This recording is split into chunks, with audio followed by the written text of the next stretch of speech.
2 p.m. It is the 28th of February.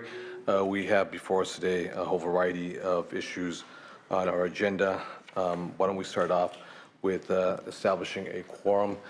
Madam Secretary, please call the roll. Senators Canella? Here. Canella here. Leyva? Here. Leyva here. Mitchell?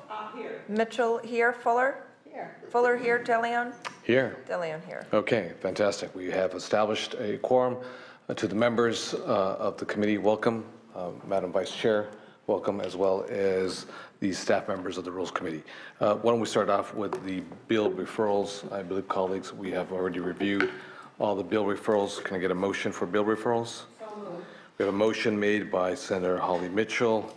Madam Secretary, please call the roll. Senators Canella? Aye. Canella, aye. Leyva? Aye. Leyva, aye. Mitchell? Aye. Mitchell, aye. Fuller? Aye. Fuller, aye. DeLeon? Aye. DeLeon, aye. All right, bill referrals are made on a 5-0 vote. We'll go to file item number 2. That is the governor appointees that are required to appear before this committee.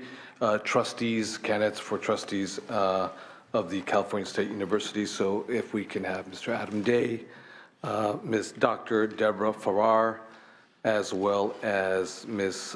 Lillian Kimball, if you could please come up forward. Yeah, I think you'll see your name cards right there.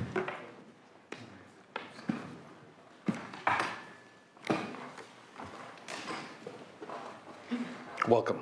Welcome to all three of you to the Senate Rules Committee for your confirmation hearing for trusteeship of the California State University system. Before you start with your opening statements, we'll start from my left to right with Ms. Kimball. If there's any family members or loved ones that you'd like to introduce, by all means do so and start your statement, and we'll move from left to right. Good afternoon, Senator. And go ahead and you take that microphone yes. and speak right into it. Thank you. It's on. You can pull it towards you and make it more comfortable. Okay. Yeah. I'd like to introduce today my husband, Nathan Gardels, my sister, Jeanette Meyer, and my niece, Tess Meyer. Welcome. Good morning, good afternoon, Mr. Chairman and Senators. I'd like to introduce my wife, Susie Day, who's with me today. Oh, welcome.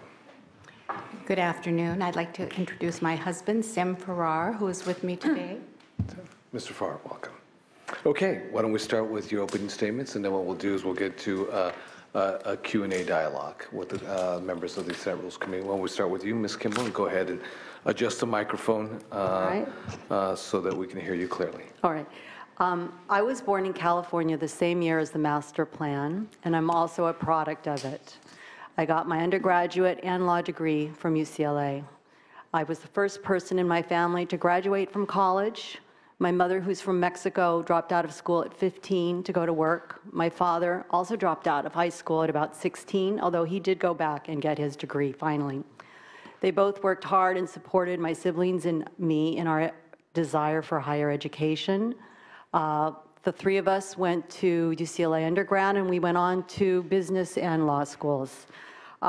This was the late 70s and early 80s, and my father, who was a construction worker, could afford to send 3 kids to college at one point at the same time because we were all a year apart. I fear that this is no longer so, that the master plan that made my California dream a reality is in danger of becoming a relic. Tuition hikes have wildly outpaced real income growth. In 1980, yearly tuition at a CSU was $144. This year, it's $5,500. That's an increase of 3,700%. I'm passionate about education and opportunity for all Californians.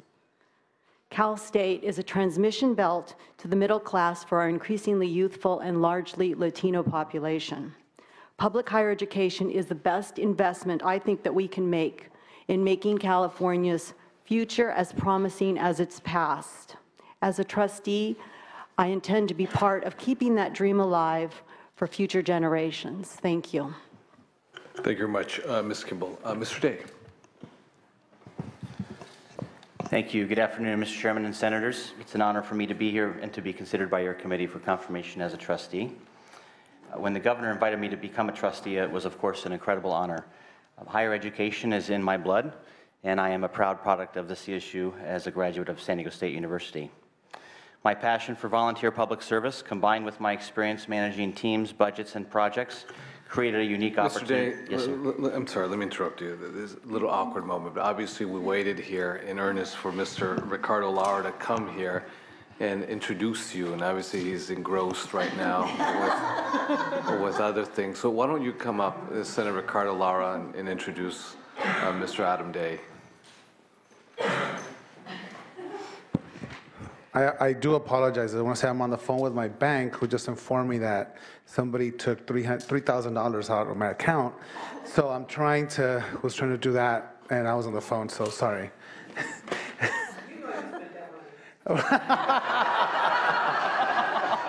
Oh, I will spend it. But I just want to be the one to spend it. Sorry, it's great to be back in such a esteemed body, and I just wanted to share with you some thoughts about Adam Day. He's a long-term time friend, an ally, and not only an alumni from San Diego State, but a huge supporter of our student population, our student leaders down in San Diego. Obviously, his father has a long trajectory at San Diego State University, and I just wanted to take a second to say that I support him 100%. I know he'll do a tremendous job representing not only the CSU system, which I love and care for, but most importantly for the students who continue to bear the burden of tuition costs, books, and so forth. And so I know he's going to keep those students in mind. And just given the history that I have working with him, I know he's going to be a fine trustee and continue to do the great work on behalf of the students of California. Thank you so much, Senator Ricardo Lara, especially these comments coming from someone like you, who's a product of the Cal State system, and obviously a fellow Aztec with Adam Day carries a lot of weight with the Senate Rules Committee. So with that, Mr. Day, please continue. Thank you, Mr. Chairman, and thank you, Senator Lara. I appreciate the comments. As I said, when the governor asked me to serve as a trustee, of course, it was a great honor. Higher education, as I said, is in my blood. My father, of course, was at San Diego State for 20 years, and my grandfather was Dean of Education at the University of Notre Dame. As I said, am a product as a graduate of San Diego State University. My passion for volunteer public service, combined with my experience managing teams, budgets, and projects, created a unique opportunity for me to serve this state, its citizens, and the 450,000 CSU students in a unique and, of course, very important way. So I appreciate your time that you're giving to us today. I appreciate you considering my qualifications to serve as a trustee, and I look forward to answering your questions. Thank you very much, Mr. Day. Dr. Farrar. Okay. Well, good afternoon, Senator De Leon and members of the Rules Committee. I'm deeply honored to be considered today for confirmation to the Board of Trustees, and I would also like to thank the committee members for the opportunity to meet with you yesterday and today. Thank you very much. I consider my service on the California State University Board of Trustees to be a privilege and the finest and most important work of my life. I have lived and worked in California all my life. I am also a proud graduate of the system. California State University Northridge, which was actually called Valley State at the time, and I know that dates me, but very proud of that. I'm also a product of K through 12 California public education, and my life work has pretty much been dedicated to the same. I bring to this board the perspective and empathy of someone who was a first-generation college student with very limited resources who was able to take advantage of a great opportunity called the California State University. In fact, I was the first person in my family to ever have graduated from high school. One of my goals is that all students in California will always have had the opportunity that I had, and that this great university will remain accessible, affordable, and accountable to all students. I have been and hope to continue to be very active as a trustee, and I am proud to say that I have never missed a board meeting and always do my best to respond to any and all requests of me related to trustee business. I have come to appreciate the awesome responsibility all of us share at the CSU, because the CSU is the largest, fastest growing, and most diverse university system in the country. And just about any major move that we make is watched, and to a great extent has an impact on policy throughout the country. I am very proud to have served this great university and hope to continue to do so for years to come with your support, and I hope you will see fit to confirm me so that I can continue to have the opportunity to give back to the state that has been so good to me. So thank you very much. Thank you very much, Dr. Farr. So what we're going to do right now is we're going to open it up to questions and answers from the members of the Senate Rules Committee. And why don't we start? Ms. Mitchell. Thank you very much, Senator De Leon.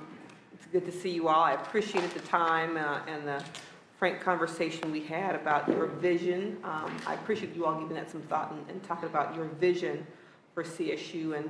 And you have an 8-year term.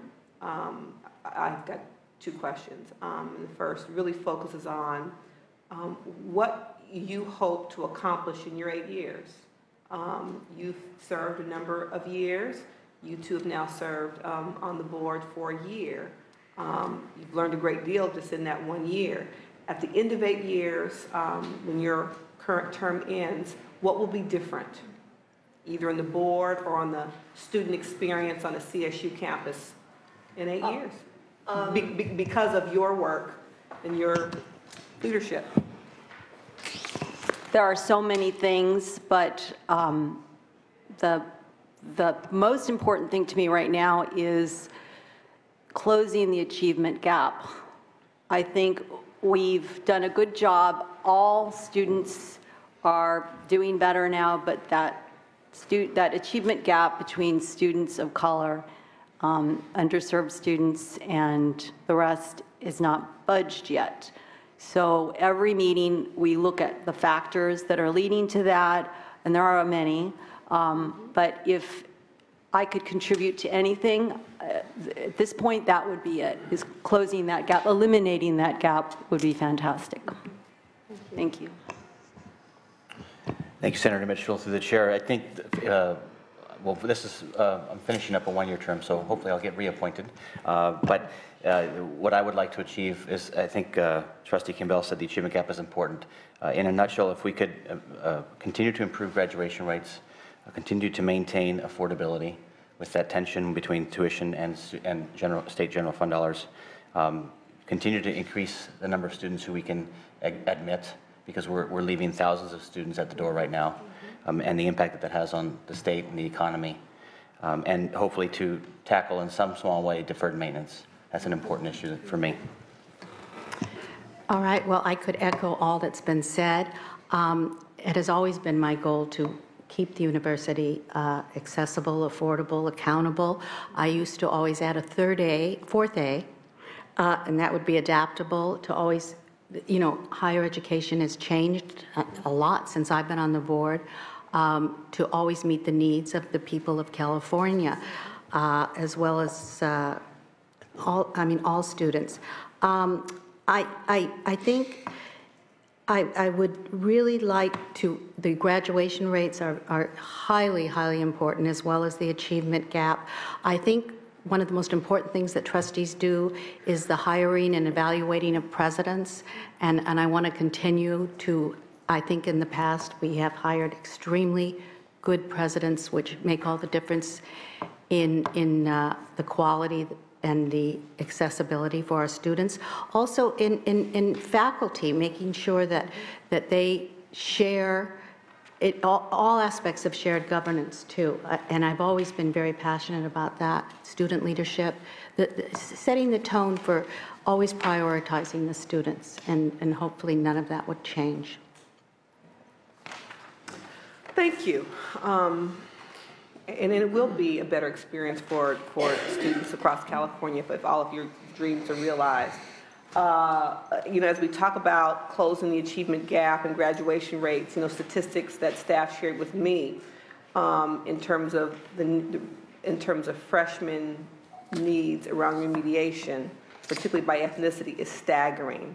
And so closing that achievement gap is critical when we have 50% of Black students needing remediation in math and English, 40% of Latino students, average about 20% or so of API students, et cetera. And so that's going to be critical.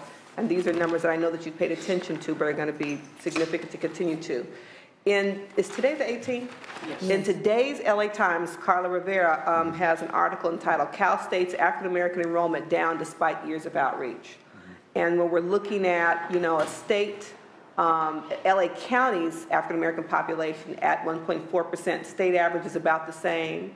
We're looking at a decrease in Black student enrollment across all 23 campuses from 5.8% in 2004 to 4.6% in 13. So it's half the state's average. I'm struck by some of the comments as to why from Chancellor White and others. I appreciate the outreach efforts that have been done. You know, what strikes me is when we look at the composition of the board, there's one African American.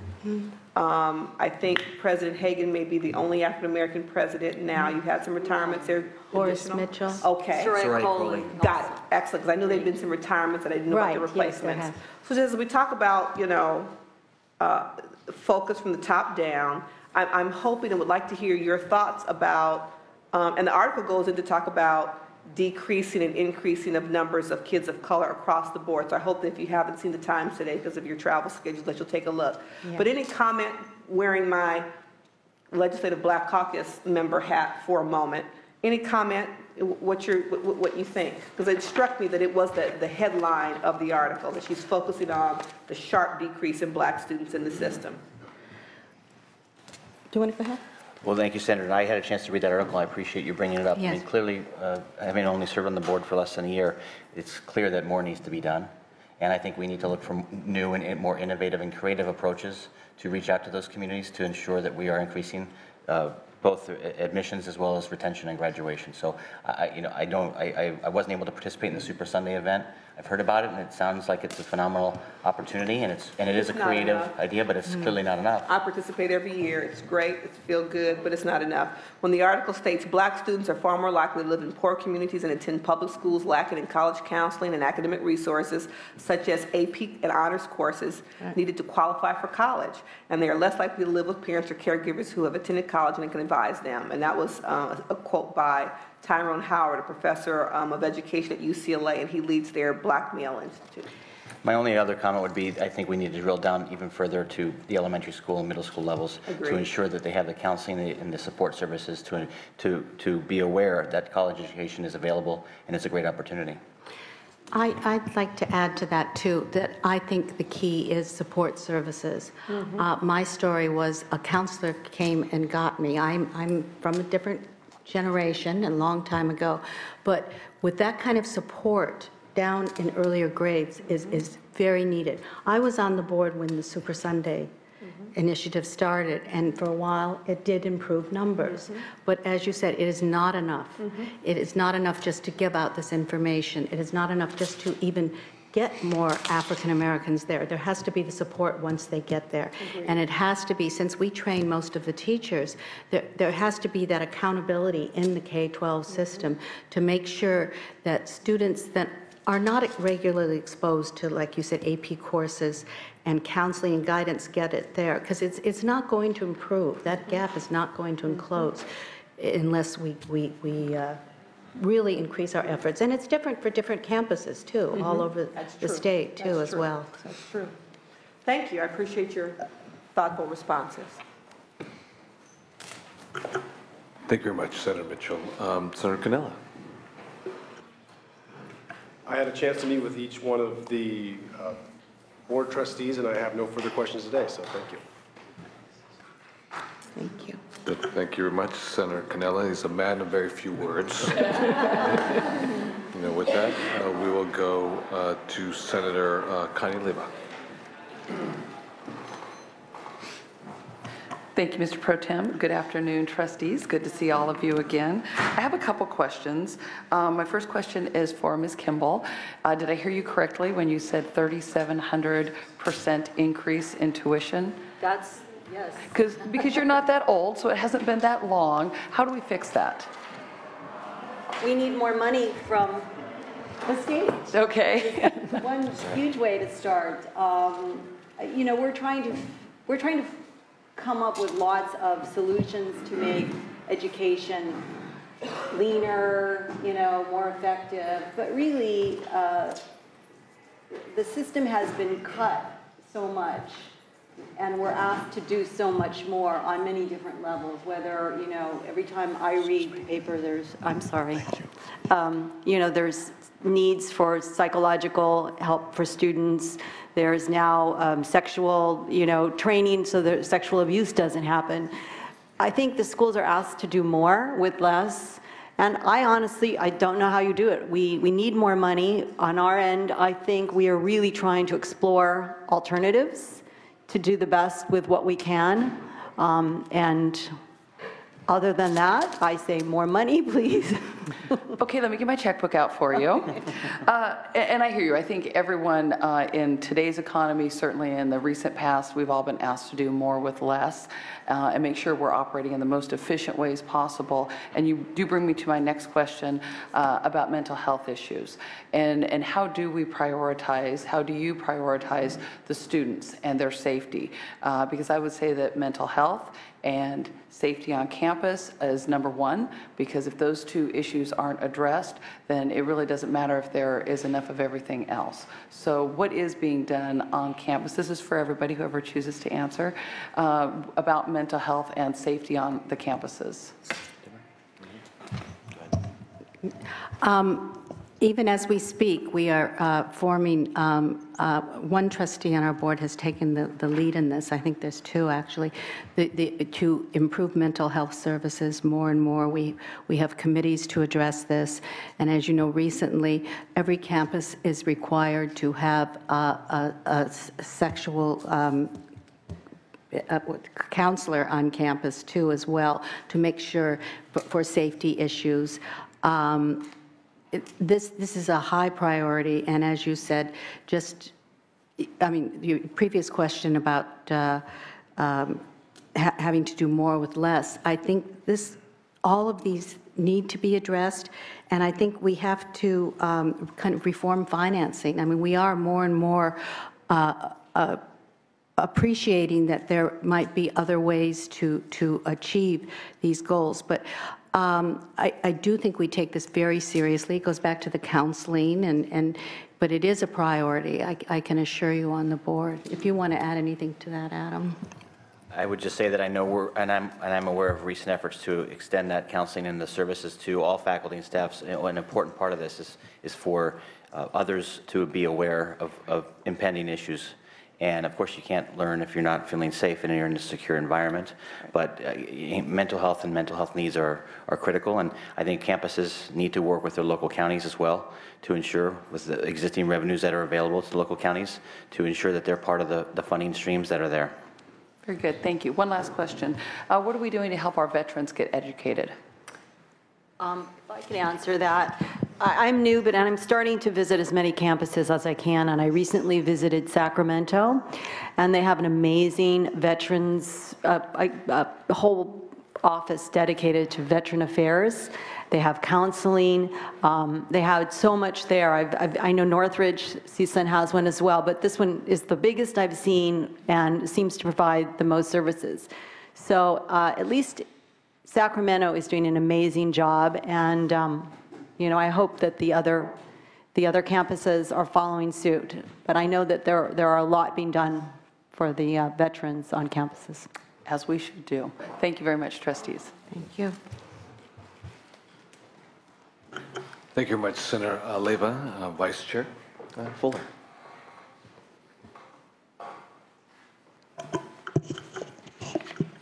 Well, we had some good question and answers in my office, but we didn't have as much time as I always like to spend on education, so we'll go a little deeper, and maybe I'll start with Deborah on the right and move forward. But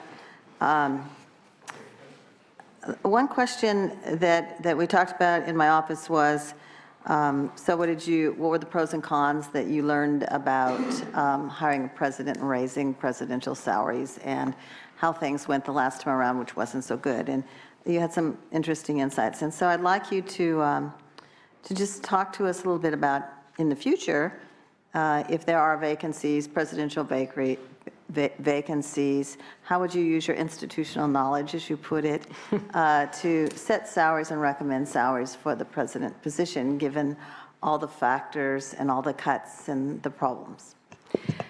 Well, as we discussed this morning, and I acknowledged that in the past, when we had issues with executive compensation, it was good intentions, but not handled right. We were having trouble recruiting presidents at the time, as I already spoke with the senator about, and we wanted to, especially recruiting and hiring more women presidents and presidents of color. It was very difficult at the salary level we were at, so we decided to increase it. Unfortunately, at the time, we also were raising tuition, and it did have the appearance of, it was bad timing, the appearance of doing this on the backs of the students, which wasn't necessarily the case. We now have policies in place, very strict policies about how much a president can't make any more than 10% of their predecessor, and we have to keep it under a certain level. And we are not involving the foundations, which a couple of campuses had done that for a while too as well, because we want to be able to hire the best possible people. That is, as a trustee, it is the most important thing I think we do, is the hiring of presidents, which I mentioned earlier, and the evaluation of presidents. So there is a cap on presidential salaries now, and we continue to look into this all the time because we want to get the best that we can. We prioritize students in all budget things, that we protect the classroom, we protect the students. But a president is very much a part of that too, hiring the best possible person. Thank you. Let's move on to Lillian. Lillian, you're one of the newer board members. But one of the problems that I see is that as you talked about some of the questions, you said that we need more money, and that's the solution to fix the CSU. And I think more money would fix just about everything, my household finances included. But most of us don't have access to more money, and our state may or may not have access to more money.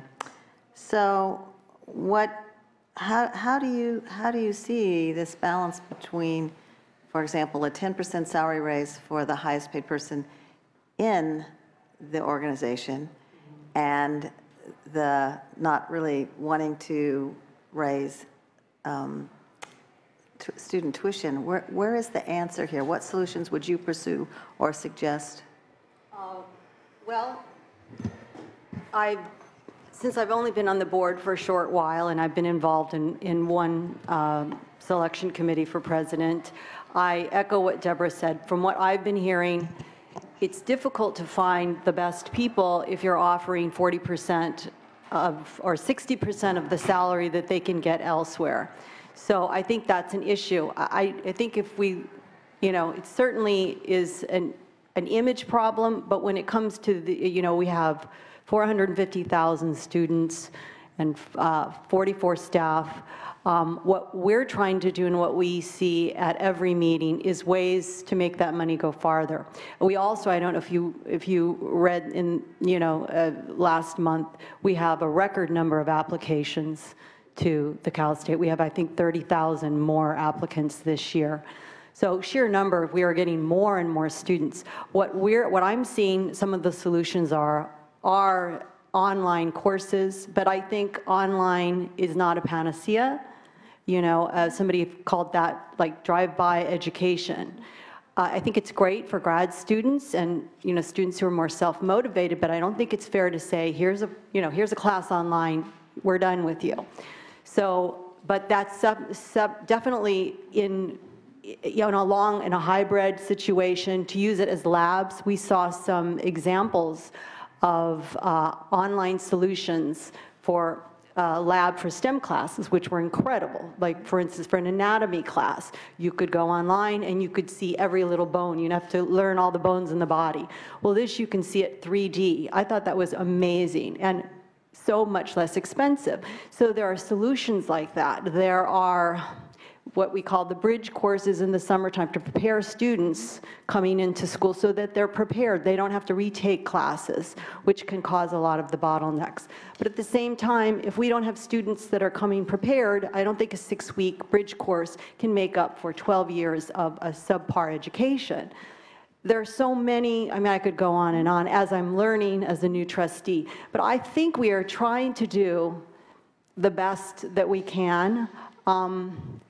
And I think that having good presidents is a part of it. I don't know, maybe we could get good people paying a lot less money, but from what I hear from my colleagues who've been around longer, it isn't easy. So that would be my answer. Thanks. Thank you. And maybe one further question on that topic. Can you not find ways to grow your own in the system, since we are California? And we do think we are ahead of practically every other state in practically every other way, and especially in innovation. Who better to train our insiders, and what steps might you take if that's of interest to you? To grow presidents, you mean? Well, Well, maybe to grow your people so that they would be the best president. just off the top of my head, I think that'd be great, and I think we do that because we hire President Soraya Coley came from Bakersfield. She's now heading Pomona. But I don't know. I mean, Which, by the way, of course, I think was a very good Yes, that's right. But there's always the danger, we train them well, and then if they're going to get 50% more in salary, you know, they may go on somewhere else, and then we lose. And of course, we don't have that problem here in the legislature either. Thank you. Thank you.